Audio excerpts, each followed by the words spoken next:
Welcome to Not Milk Never Milk. Subscribe if you're lactose intolerant. You begin by confirming essentials: devices, reliable Wi-Fi, and a low distraction work area. Once done, explain the objective in child-friendly language so students know the goal. Introduce a short warm-up, 1 minute to name device parts, then model the first task step by step while students watch.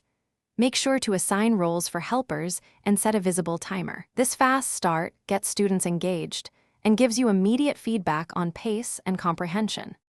Once students begin, circulate and scaffold. Pair higher-skilled children with beginners and prompt thinking with targeted questions. Use short, frequent checkpoints, 5 to 7 minutes, to reassess understanding and reassign groups if needed. Introduce a stretch task for quick finishers and a simplified prompt for those needing support. This keeps momentum and reduces downtime.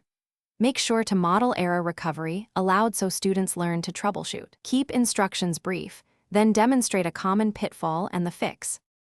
To finish, collect quick evidence of learning, an exit ticket or screenshot, and ask students to reflect on one thing they learned and one question they have. Once done, note patterns you saw to plan the next lesson and set a targeted follow-up task for different groups. If devices or Wi-Fi fail, switch immediately to a paper activity or teacher demonstration so learning continues. A key troubleshooting tip: reboot the device you control first. Often that restores connectivity and saves the lesson. Thanks for watching. If this was helpful, leave a like and consider subscribing. See you next time.